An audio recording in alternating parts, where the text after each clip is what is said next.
You get it? How's it going, guys? Oh, Going good.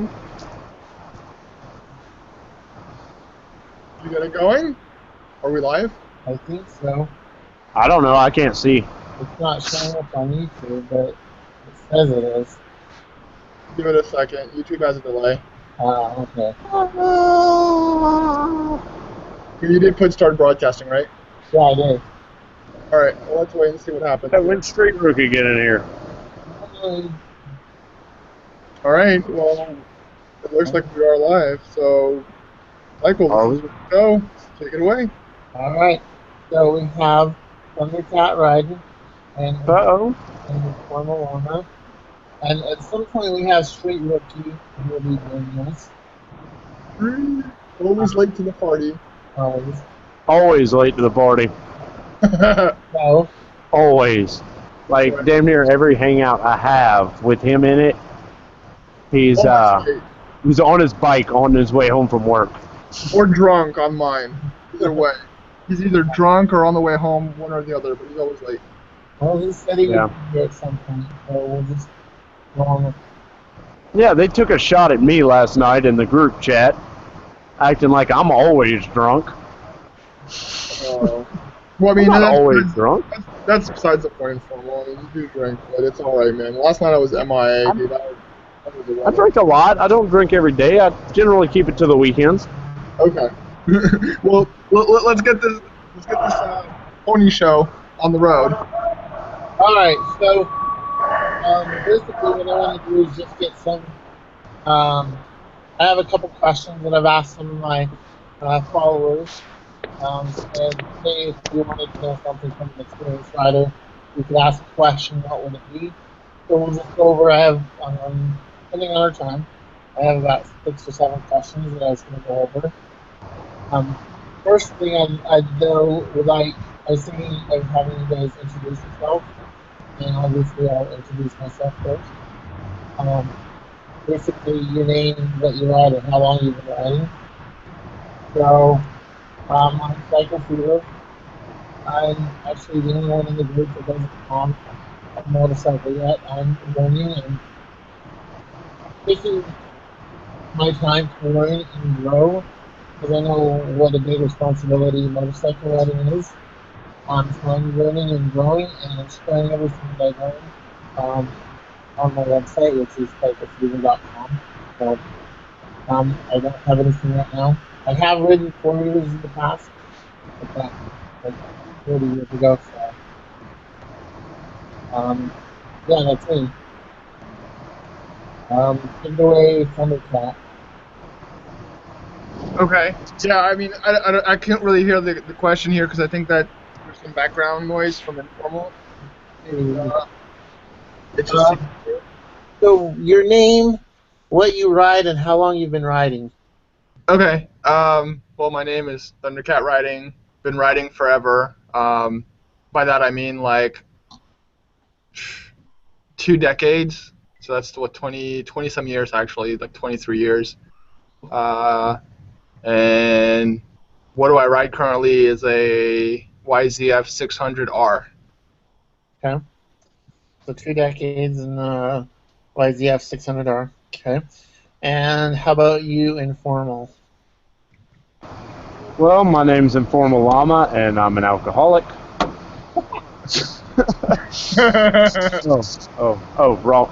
Wrong meeting. I'm sorry. But name's Informal Llama. I've been riding since, well, I rode dirt bikes as a kid, and I quit for a while, and then last September I bought a motorcycle and been riding ever since. So on the street, less than a year. Okay, what kind of motorcycle do you have? I have a Husqvarna FE501S. Okay. Okay, I've heard of Husqvarna, but they're not very, what's the word I'm looking for? They're not very around in the States, right? Or am I mistaken? Do what? They're not popular in the States, are they? Kinda, not really. I guess I just never seen a dealership that sells them. Yeah, you're gonna see more of the KTM's, but Husqvarna and KTM are the same company now.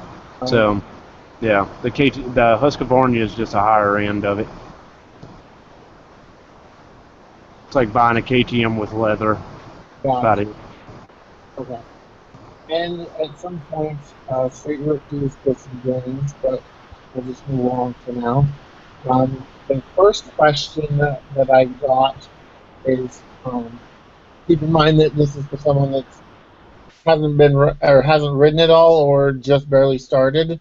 Um, Give us some information on maintenance on a motorcycle. Uh, That's Basically, when you buy a motorcycle, any motorcycle that is, it really is based upon the manufacturer's recommendation. But the basics on the maintenance of a motorcycle usually is, an oil change. I usually try to do them under 3,000 miles, which is usually for me like twice in a riding season, depending on how much I ride. And then the maintenance usually entails nothing really big until like 10,000 miles, where you got to get like the valves checked, and then after that, so on and so forth. But really, it all depends on the manufacturer, really, for the maintenance portion of it. They usually have such a big checklist to go through, and they're not the same by any means. Oh no, because like Thundercat's maintenance schedule is going to be your more common, but if you buy like a higher end dual sport, anything with like high compression, like on my motorcycle, every 15 hours I change the oil. Every 30 hours I check the valves, repack the exhaust, and clean the air filter after I'd say 15 hours. Like there's a lot of maintenance that goes into those dual sports, so definitely, if you're looking to buy a motorcycle, look into the maintenance schedule before you buy it. okay. That definitely does make sense. I'm sure if someone's vehicle, it's not going to be a different thing. So, any, can you give like a rough estimate on the cost of maintenance? On the what? The cost of maintenance? Like the oil change for my bike is $1.50, so it's not much. And I have a stainless steel filter, so it costs me maybe, I'd say about $20 every 15 hours, about. And then with the stainless steel, you can reuse that one, right? Yeah, you just keep reusing that. You clean that with a carb cleaner and stick it back in. Cool. How about you, some of the estimates on cost? My cost varies actually depending on where I'm at. But an oil change on my bike takes about a little under 3 quarts. So, and I use some of the expensive oil. Not that I have to by any means, but because I have a preference. So an oil change usually costs me about $30 to $40. And then the usual stuff, making sure that all fluids are topped off is another good thing to do. And lubing your chain on your motorcycle, something you want to make sure you keep it nice and lubed, Don't want to keep all the nasty crap that accumulates in your chain. Okay. That actually Make sure that ass is lubed. What'd you say? I said make sure that ass is lubed. Yeah. Oh, yeah. Always lube the axle. Always. You just joined us. Let's have you actually introduce yourself. Your name, how long you've been riding, and what you ride. Oh, my name is Luis. Are you an alcoholic too? Now I've been riding for I'd say about for 4 years nonstop. I did have prior experience with an old Honda CBR Hurricane, but not enough experience to remember what it felt like getting on the bike in 2011 when I bought my first bike. So I've been riding since then nonstop. I haven't had a car since 2011, so it's like about 4 years of just motorcycle riding. That's it. Oh, nice. And what do you ride? I have two motorcycles right now, but one is about to go by the wayside. That's an FZ6R 2011, and I ride now actively a orange Yamaha FZ09. Okay. And what can you tell us? I mean, what getting ready to buy a motorcycle? What would one need to know about maintenance? Hey, hold on. You coming in like a little low. Hold on, let me fix my phone. Yeah, street.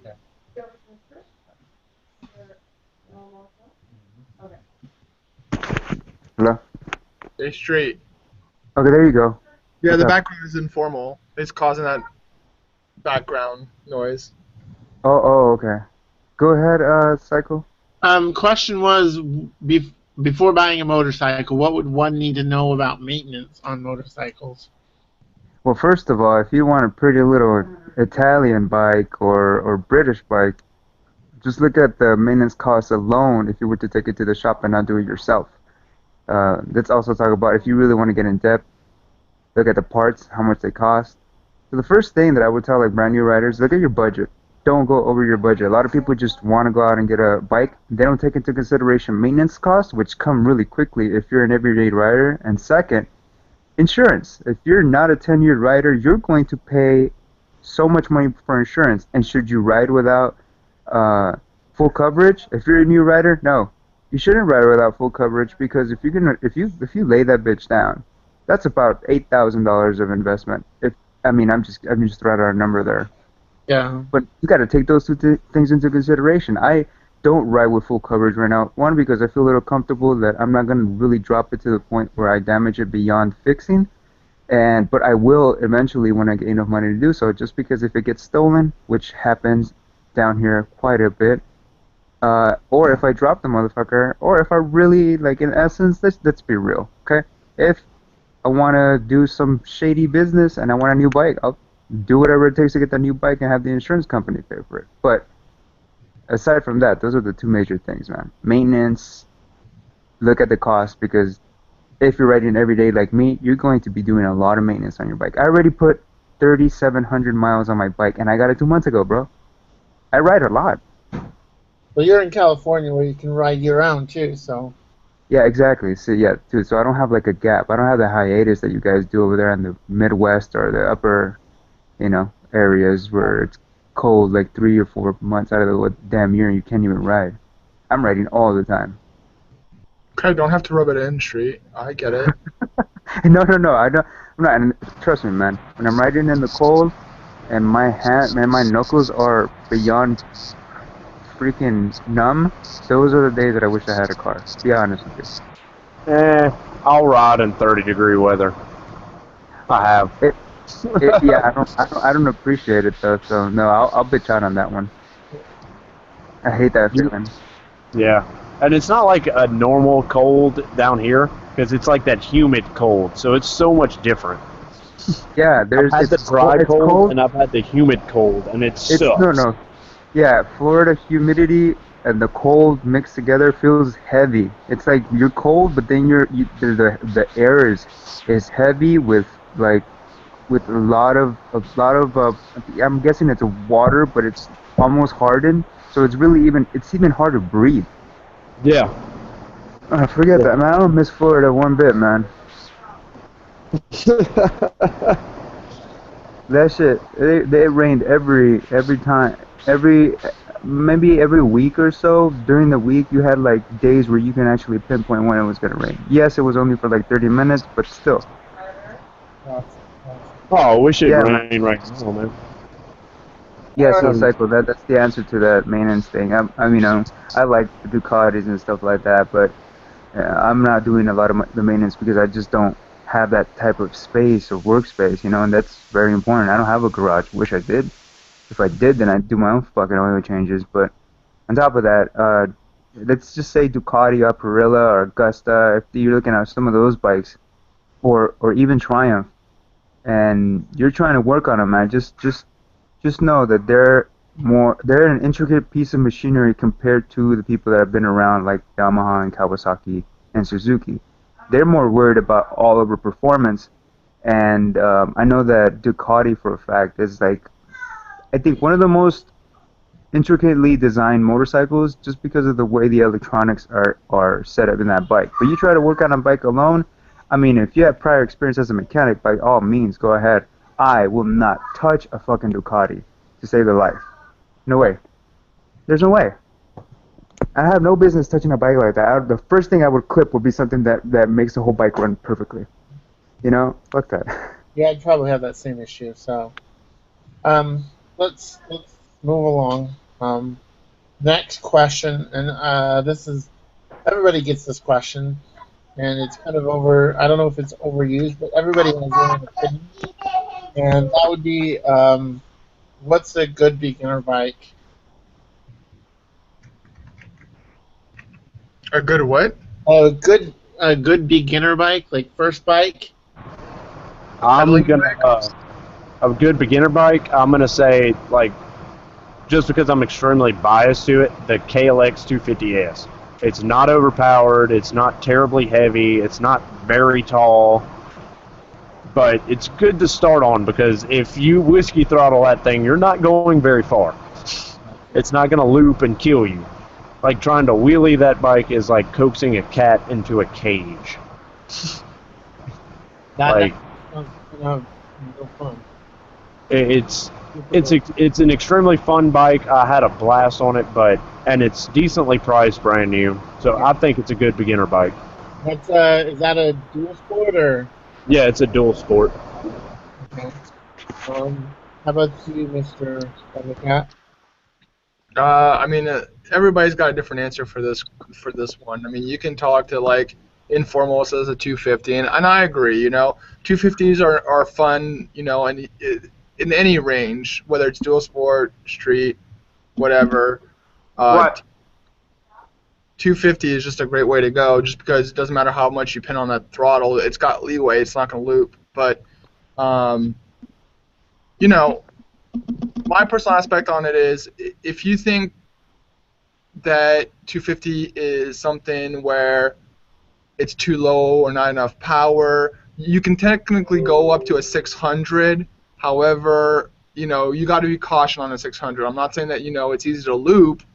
However, it's a lot easier to hurt yourself on a 600 versus, you know, a 250.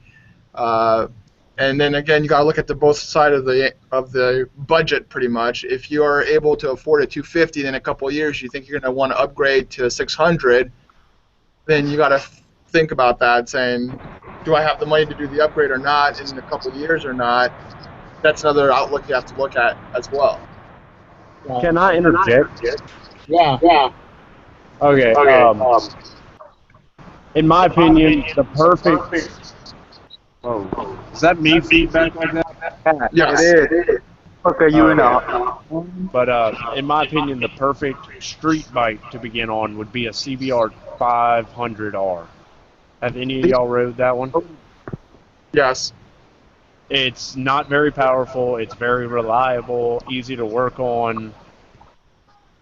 But if you're going to go with a street bike, I'd definitely go with the 500, because it's still got the balls if you need it, but it's still very forgiving. Gotcha. Now, I think some people are afraid of having a bigger bike and, like you guys said, of keeping it. So I think one thing that well, at least one thing that I'm looking at is the amount of power. I mean, I definitely don't want to get a bike that's too big and too much that I'm just gonna rip the throttle on and kill myself on. So I think that's one thing that I've been looking at myself on the bikes, is just the amount of power, the amount of power that comes out of the engine. So, I mean, one thing I want to add to that cycle is you got to think about it this way. For all the new riders that are out there, not only the aspect of power comes into play, also the aspect of how heavy the motorcycle is, or the bike that you're buying, is another thing that comes into question. I think that would be the first and foremost before you start debating between a 250 or a 600 or a 500R, as Informal said. I think the weight is the first thing. is to make sure that your feet are flat on the ground when you buy your bike. And yes, you can lower your bike, and adjust the height. I get that.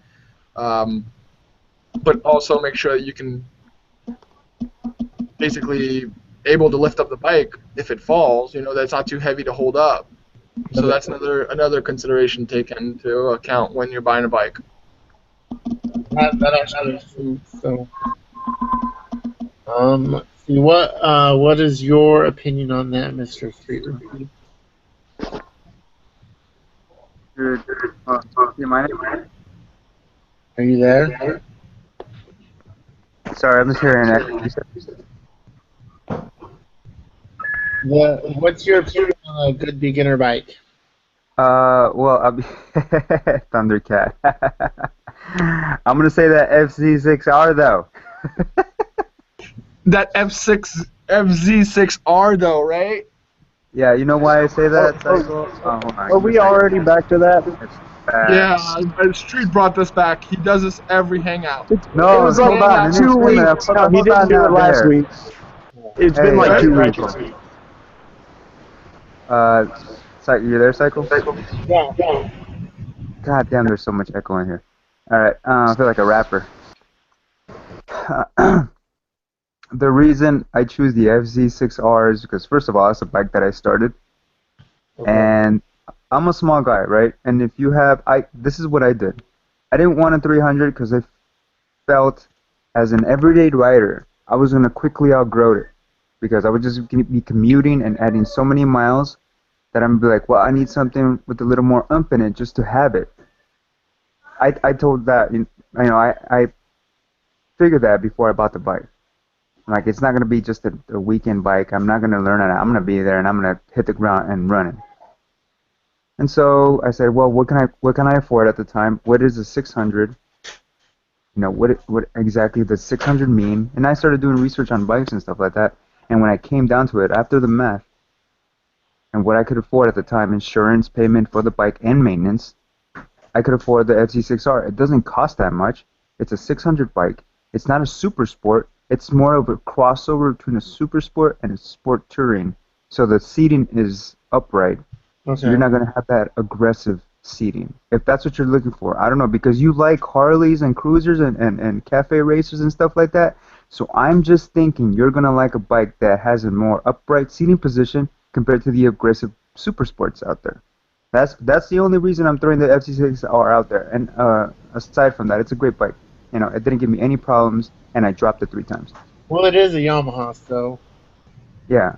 So that's why I'm saying it's a very comfortable position. And I rode from Vegas to LA here to see my girlfriend now tons and tons of times from September of 2014 to like February 2015, and I was adding serious miles. I don't think I would have done that with a more aggressive super sport bike because my back is already starting to hurt. You know what I mean? Yeah, that makes sense. Okay. I mean, it's totally up to your body, man. You can be a badass all you want, but if your back is hurting, how much of a badass are you? Hey guys, I'm gonna drop out here for a few seconds. I gotta leave work. I'll jump back in. All right, no worries. All right. All right. That makes sense. I mean, you gotta take into account your body as well. So. Yeah, you always do that, man. I'm not young. I'm not a kid. I'm 34. Like anything. If I sleep wrong, my back is hurting. You know what I mean? Yeah, understandable. All right. The next one is your opinion on buying new or used. All right. Hey, Thunder Kitty. What up, G? You gonna answer that? Yeah, I thought you were gonna go, but yeah, I can answer. No, I'll answer it. Go. Used or new? All right. I'm very compulsive with things. I don't like the idea of somebody using or have used a product of mine before, like in the past. But like when it comes down to it, if it's your beginner bike, in hindsight, if I could change the things that I did, I would go out and buy a used FZ6R and didn't spend the whole shebang. You know what I mean? Yeah. But there's another thing that you have to take into consideration. If you're getting that thing financed, Yamaha credit, if you happen to get a Yamaha, is just capital 1. And Capital Ones has strict stipulations based on what you get from them. If you get a brand new motorcycle, the APR is lower, so your payments are lower, so your overall payment for that bike is lower. If you get a used bike, they're gonna raise the APR about 2%, depending on what tier you are. That's a problem because you're gonna be paying more for a used bike because you just happen to not want to dish out that much for a new bike. If you're getting the finance, if you're paying out the pocket, get a used bike. Just make sure that you do like a history on it based on the VIN. Gotcha. Yeah, see how it's been taken care of, has been dropped. I mean, look at the source too. If you go to your regular neighborhood and the bike, and just look at your surroundings and look at the bike and look at the owner. If you get the wrong idea or just a very strange feeling about it, I say you walk away from a sale like that. You know, trust your intuition when you're buying something that's new from somebody. Go with Cycle Trader. There's a lot of good people that sell motorcycles on Cycle Trader. That makes sense. And then, Yeah. All right, thank you. And how about you, Mr. Thundercat? I'll agree with Street on that. It's a personal preference, and the standards of what he's saying as far as buying a new at a dealership, it's a lower APR than getting used. Obviously, if you go used, you have the option of getting your own financing or paying cash if you have it. But then again, you got to make sure of a lot of things when you're buying a used motorcycle. One is how many owners it's had, if they've got any history on the motorcycle, like documented history, the miles, and if it's been adult ridden or if it's been just young adults tearing the crap out of it. So there's a lot of variables when buying new versus used. I personally prefer either to buy used from like a first owner or a one owner or two owner that has documentation on the bike, or buying new.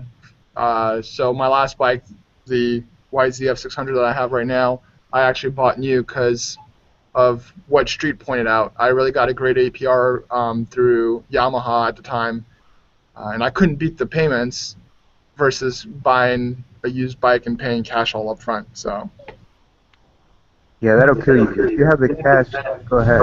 Man. right.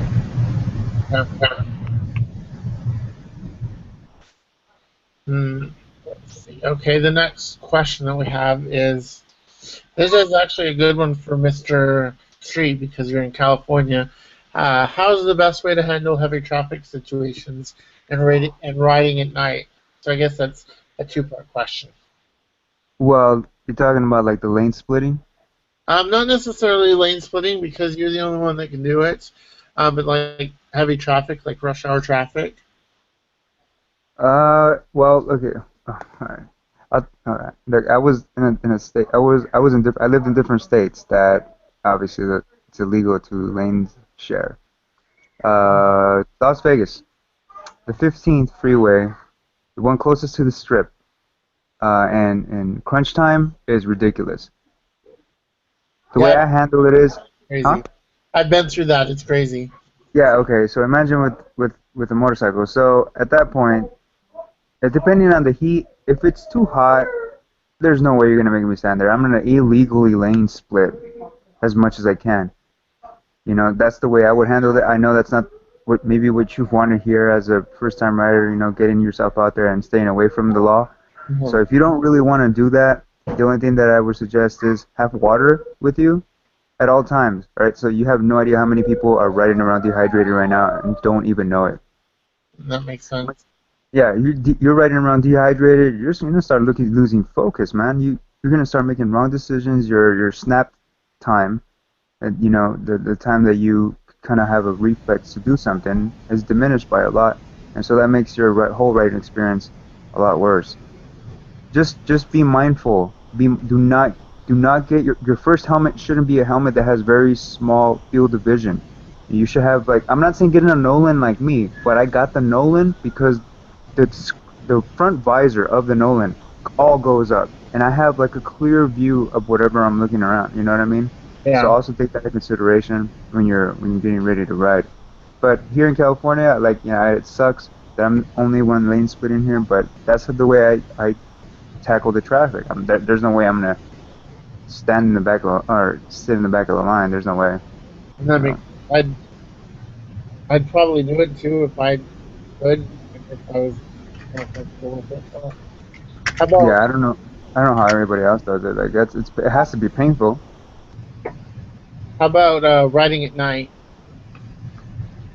Riding at night, my first night ride was scary because I decided to take a back road that was not lit properly, and so I couldn't see the road in front of me, and I was stuck on running my high beams and low beams, but there was oncoming traffic, so it made it even more difficult because people had their so you know the people if you're running around with more than 5K, 6K lights, they're really really bright at night, and that was my problem, not practicing enough around my neighborhood before taking it to the highway, because that's the first time I rode at night was on a highway. I'm like, what? I had no business doing that. Gotcha. That makes You know, yeah, just ride into it. You know what I'm saying? Don't get up in the middle of the night and say, okay, I'm gonna learn how to ride at night tonight. Just ride into it. Like maybe in the evening time, from like 6 or 7 when the sun's going down. You're like, okay, well, I'm just gonna ride it through. There's light right now. I know eventually it's gonna get dark. Make sure you have the gear that's visible, and just ride as comfortable as you feel. Like if you don't feel comfortable at all, man, then you need to call some help, or just make sure that you're following lit cars or something like that. Otherwise, it can get really scary at night. I kind of want to interject real quick and backtrack a little bit about the whole hydration thing. One thing, like in the chat, Gladius did bring up, very valid, and I was going to say it before he mentioned it, but he kind of beat me to the punch because he was able to type it before I could interject. For the hydration portion, I think for any rider really that's like in a warm location should have like a Camelback. Yeah. Having a Camelback, and I'm sure that any rider that rides will be able to tell you the same thing, that a Camelback helps a lot to keep you hydrated while you ride, especially in situations where it's really hot and you're stuck at a red light and you're around cars. You may not think about it, but the engine puts off a lot of heat, not only from the bike, but from the cars surrounding you when you're stuck in traffic or at a red light. So having that Camelback, is easily accessible to drink and keeps you hydrated. Gotcha. That makes sense. Thank you. How about you, Thundercat? What are your thoughts and opinions on heavy traffic or night riding? My thoughts on heavy traffic, the main situation at street, or the main recommendation at street would be, keep yourself hydrated. I don't recommend lane splitting just because in my state it's not legal, and if you're a new rider, they're going to come out for you. I mean, you're putting yourself out there. And Street did mention that, maybe new riders shouldn't do that because it does expose you. So I agree with you on that. If you're a new rider, I wouldn't expose yourself that easily. Night riding is a little harder. And it's something that you need to ease yourself into. And not just jump into it driving in the middle of the night. There's a lot more hazards. Wildlife is out at night. If you live in outside of the suburban area or whatever, you wind up getting like deer. I know at least close to it. So yeah, and deer, even if you're doing 20 miles an hour and they hit you, you're going down and it's gonna hurt. You're gonna be feeling it tomorrow morning when you wake up and walk around. You're definitely gonna be feeling that. You can go 10 miles an hour and hit something that has the same weight as a fucking deer, and it's gonna throw you off, man. Right. Exactly. That's crazy. Living out there in the woods, man. That's crazy. Yeah. I know all about that. Yeah. How about that? You've been hitting them haters. Oh, the one that you did with the tanker man, that whole ride. What about it?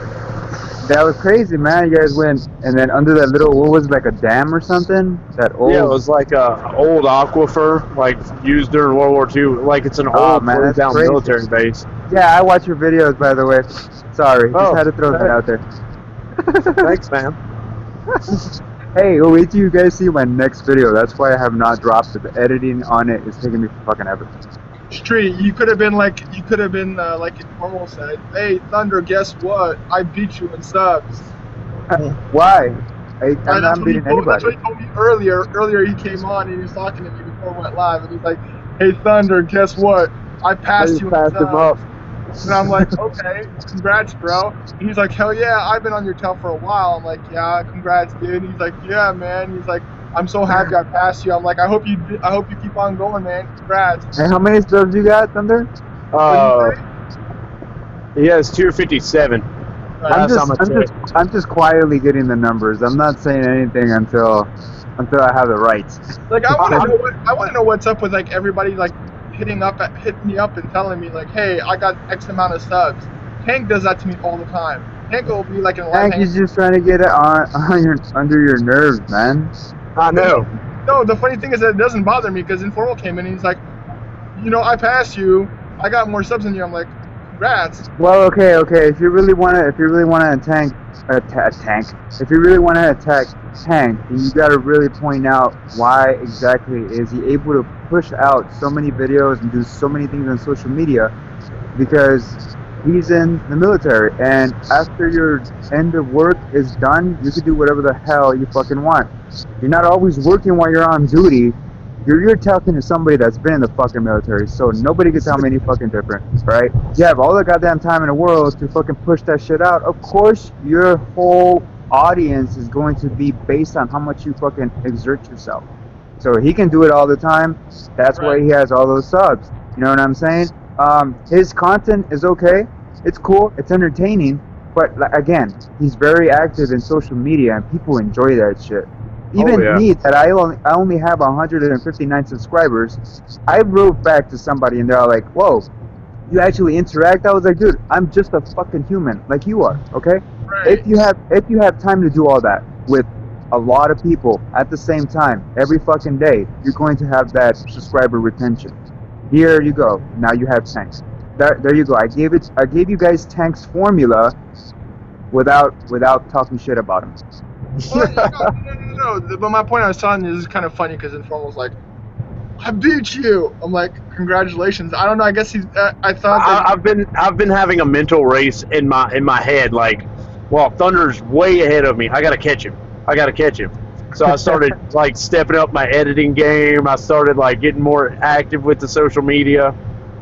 Yeah, because the past like freaking 6 months of motovlogging, like before I started chatting with you guys, it's been kind of laissez-faire. Like, I hadn't been trying to promote anything. I didn't have a Twitter for it. I didn't have an Instagram for it. It was just, hey, I'm just gonna drop a video every once in a while. Right. And then once I started got more active into it, and then like I saw that Thunder was so active with it and all that shit, and I was like, man, I gotta catch Thunder. He's got a big channel in comparison. That's remember like when you first like, yeah, get on Instagram, and I was asking you guys a question. Now like I am an Instagram whore. You're the king. You're the king of Instagram right now. I'm like stupid. I'm Instagram hooker, man. I sit here at home and I wake up and the next thing I show is like freaking 5 or 10 posts in the matter of like a couple of minutes of me being awake. And I'm like, man, he's doing Instagram whore again. Here he goes. You know what Instagram helped me with? Whore? I started talking to Cali Girl writers. Ooh. Yeah. Hold on. No, not like that. I know. But no, she's tenured with the subscribers. She has like a 1.3K, right? So I was like, what? Fan moment, you know what I mean? Yeah. And then she asked me this question, hey man, we should go for a ride sometime. And I was like, yes. Yes. Is that even a serious question? It was made possible by Instagram, so I totally vouch for Instagram more than Twitter, because Twitter depersonalizes that element of talking to people a little bit. Yeah, but in Instagram, you're seeing what everybody does every day. Yeah. I kind of agree with you on that. Yeah, Twitter is okay, but like I have 240 some followers, and I only interact with about 7%. Whereas in Instagram, I am talking to everybody at any given time. Yeah, Instagram's a lot more active in my opinion because I have like 700 followers on Instagram and I talk to maybe 6. On Instagram. What? Instagram or Wait, Twitter? yeah, I'm confused. On Twitter. If you're talking to only 6 people on Instagram, it's not obviously something to advocate. No. No, On Twitter, I have It's meant 700 followers. I have like 700 followers on Twitter, but like Right, Instagram, the way you I only said have it, like 40. Oh, sorry. it's the way you said it. You said I got 700 followers on Instagram, and I only reply to 6. I'm like, well, you're advocating something. No, I don't only reply to 6 on Twitter. I reply to everyone that talks to me. It's just like only 6 people talk to me. It's like you guys.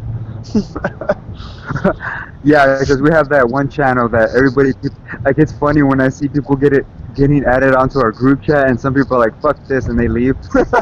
Yeah. No Like, name, wink, wink. I hate to say it, but I have to turn notifications off. I do. Like my phone's just constantly going off. Of course you do. You know what? One time you were fucking talking back and forth with Psycho Fever and Thundercat, and I swear my pocket, because I was on a motorcycle, right? And I could have shut it off. My pocket was vibrating for a good 15 minutes. I was so fucking annoyed from that side. My thigh was annoyed. I was like, these motherfuckers are not sure. When I look at it, messages 98. I was like, what the fuck, you guys? You know that there's fucking texting, right? Just exchange numbers and have a fucking good day. Yeah, it's like in the casino. In my defense, though, like, how do you think I feel? I work this crazy ass weird shift, so.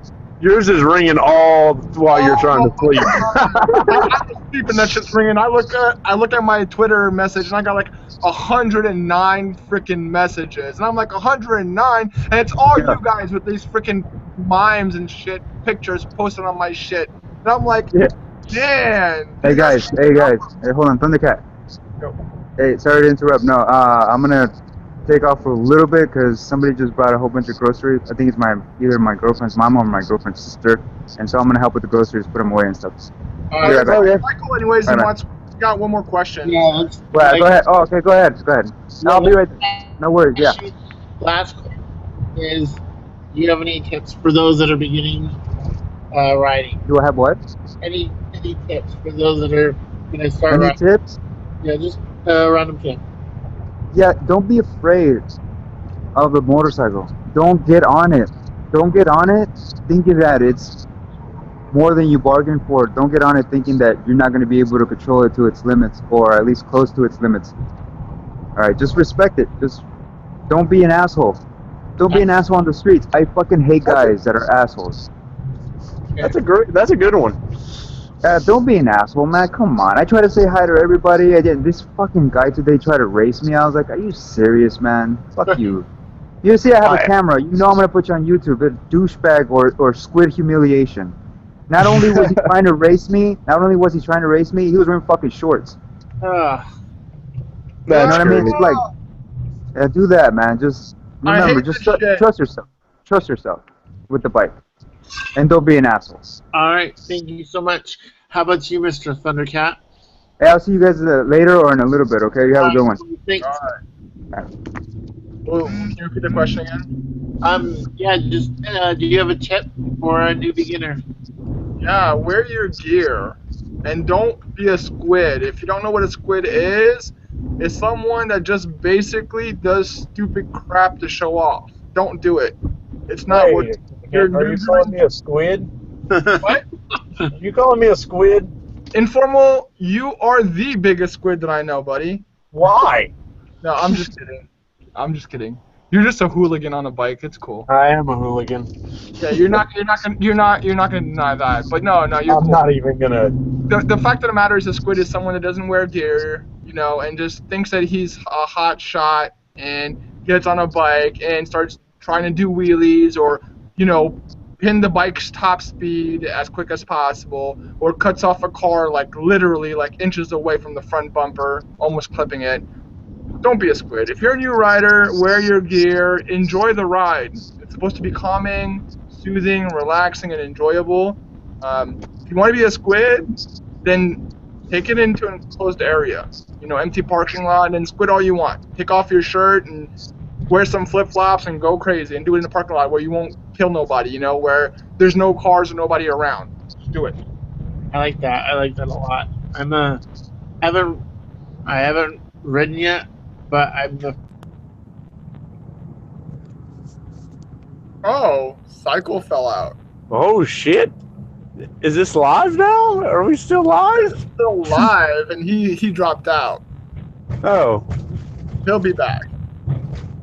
he'll be back. Right. I'll be. Hey. Welcome you're back to your hangout that you host. Yeah, just leave us in your hangout. Live. But what were you saying, Cycle? Oh, you can't hear. I think we lost him to the Matrix. Oh no, not that stupid Matrix again. Whoa. Sorry, take- I lost connection. What happened? What did I miss? The world you guys- ended and we became part of the Matrix. Okay, You're okay. in the Matrix. You didn't take the red pill. That's awesome.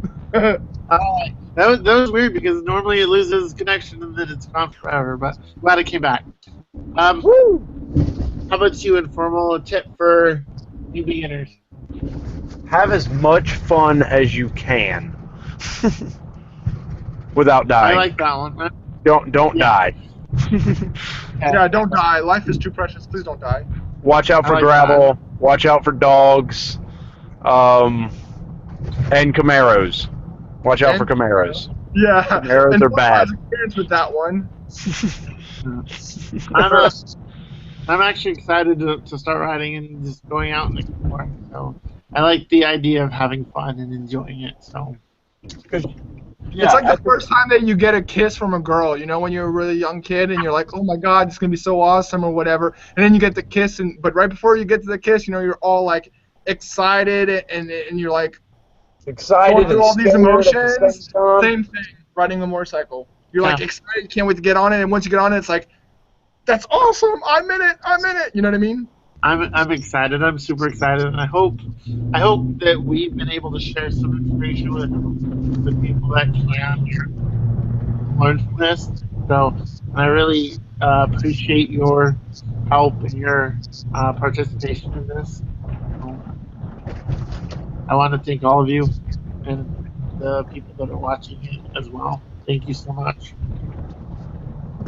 So, Yeah, so everybody that's watching in the chat, you guys check out Cycle. He's got an article. I just kind of want to say thank you for having me on your hangout. absolutely. And yeah, check out his article. Pretty sweet stuff for someone that's trying to learn or go through the steps or see what a new rider experience is. Cycle is one of those people.